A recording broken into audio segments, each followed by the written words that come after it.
స్వల్పకాలంలో పంట చేతికొచ్చి తక్కువ నీరు శ్రమతో రైతుకు మంచి ఆదాయాన్నిచ్చే పప్పు జాతి పంట మినుము 3 కాలాల్లో సాగు చేసుకోవచ్చు. అంతర పంటగా కూడా వేసుకొని అదనపు ఆదాయాన్ని పొందే అవకాశం ఉంటుంది. ప్రస్తుతం ఖరీఫ్లో మినుమును జూన్ 15 నుండి జూలై 15 వరకు వేసుకోవచ్చు. రబీ పంటలు వేయబోయే రైతాంగానికి తొలకరిలో మినుము సాగు అనుకూలంగా ఉంటుంది. విత్తనం వేసిన దగ్గర నుండి సరైన యాజమాన్య పద్ధతులు పాటిస్తే అధిక దిగుబడులను పొందవచ్చంటున్నారు వరంగల్ ప్రాంతీయ వ్యవసాయ పరిశోధనా స్థానం శాస్త్రవేత్త డాక్టర్ పల్లవి.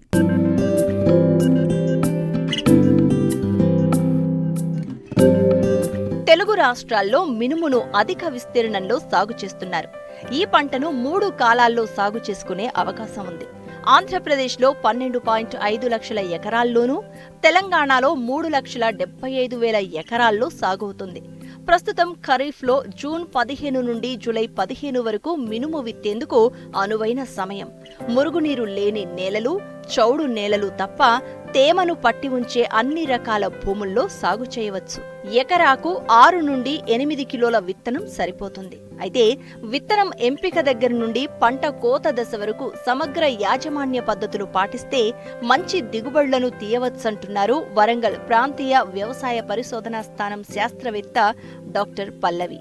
విత్తే ముందు ఏంటంటే మనం ఖచ్చితంగా విత్తన శుద్ధి చేసుకోవాలి. 3 గ్రాముల థైరం లేదా క్యాప్టాన్ లేదా 3 గ్రాముల కార్బండజిమ్ లేదా మ్యాన్కోజెబ్తో మనం విత్తన శుద్ధి చేసుకున్న తర్వాత 5 గ్రాముల ఇమిడాక్రోపి లేదా 5 మిల్లీలీటర్ల మోనోక్రోటోఫాస్తో మనం ఏంటంటే విత్తన శుద్ధి చేసుకున్నప్పుడు 20 రోజుల వరకు మనకి రసం పీల్చే పురుగులు రాకుండా మనకి ఆస్కారం ఉంటుంది. తర్వాత మనం ఏంటంటే రైజోబియం పొడితో విత్తన శుద్ధి చేసుకోవాలి. 200 గ్రాములు రైజోబియం పొడిని ఏంటంటే 1 ఎకరాకి సరిపోతుందండి. మనకి 6 నుంచి 8 కిలోలు ఏదైతే చెప్పానో 1 ఎకరాకి, ఆ విత్తనానికి మనం ఈ రైజోబియం పొడితోని విత్తన శుద్ధి చేసుకోవాలి. ఈ విత్తన శుద్ధి చేసుకున్న తర్వాత మనం ఏంటంటే ఈ ఫాస్ఫరస్ సాల్బలైజింగ్ బ్యాక్టీరియా అని కూడా దొరుకుతుందండి. మనకి 2 కేజీలు మనకి ఫాస్ఫరస్ సాల్బలైజింగ్ బ్యాక్టీరియా ఒక 200 కేజీలు ఎరువులో కలిపేసుకొని మనము చివరి దుక్కిలో మనం ఇలా చల్లుకున్నట్లయితే ఏదైతే మనకి భాస్వరం ఏదైతే ఉందో మనకి అందుబాటులో లేనటువంటి భాస్వరాన్ని ఈ బ్యాక్టీరియా ఏం చేస్తుందంటే మనకి అందుబాటులోకి తీసుకొచ్చి మనకి మొక్కకి అందించడం అనేది జరుగుతుంది. పప్పుధాన్య పంటలు కాబట్టి మనకి విత్తన శుద్ధి చేసుకోవడం వల్ల అధిక దిగుబడులు పొందడానికి ఆస్కారం ఉంటుంది.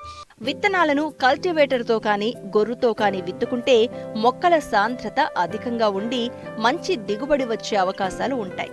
సమగ్ర ఎరువుల యాజమాన్యంతో పాటు సకాలంలో కలుపును నివారించాలి. 1 ఎకరాకు 2 టన్నుల పశువుల ఎరువు లేదా 20 కేజీలు యూరియాతో పాటు ఒక 125 కేజీలు సింగిల్ సూపర్ ఫాస్ఫేట్ అనమాట 1 ఎకరాకి. అవి లేనప్పుడు లేదంటే ఒక అరబస్తా డిఏపి మనం ఏంటంటే చివరి సాల్లో కానీ లేదా మొలిచిన తర్వాత కానీ మనం ఏంటంటే వేసుకుంటే మనకి అధిక దిగుబడికి ఆస్కారం ఉంటుందన్నమాట మినుము పంటలో. అదే కలుపు చూసుకున్నట్లయితే మనకి మినుము పంటలు ఏంటంటే ఒక 25 రోజుల వరకు మనం కలుపు కీలక దశ అనమాట. మనం వేసుకున్న తర్వాత ఏంటంటే మనకి 24 నుంచి 48 గంటల లోపల విత్తిన తర్వాత అనమాట లోపల మనం ఏంటంటే పెండిమిథలిన్ స్టాంప్ అని దొరుకుతుందండి.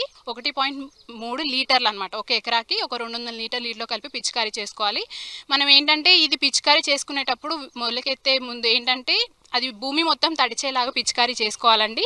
20 నుంచి 25 రోజులప్పుడు ఏంటంటే మనము వెడల్పాకు కలుపు మొక్కలు కనుక ఎక్కువగా ఉన్నట్లయితే ఇమజితపైర్ పర్షూట్ అని దొరుకుతుందండి. 300 మిల్లీలీటర్లు 200 లీటర్ల నీటికి కలిపి పిచికారీ చేసుకోవాలి. ఒకవేళ గడ్డి జాతి కలుపు మొక్కలు కనుక ఎక్కువగా ఉన్నట్లయితే క్విజలోప్రోపిథైల్ 400 మిల్లీలీటర్లు లేదా ఫెనరాక్సిప్రోపిథైల్ అంటే విప్ సూపర్ అని దొరుకుతుందండి. అది 250 మిల్లీలీటర్లు ఒక 200 లీటర్ల నీటికి కలిపి మనం 1 ఎకరాకి పిచికారీ చేసుకున్నట్లయితే మనకి ఏంటంటే ఈ కలుపు సమర్థవంతంగా నివారించబడుతుంది.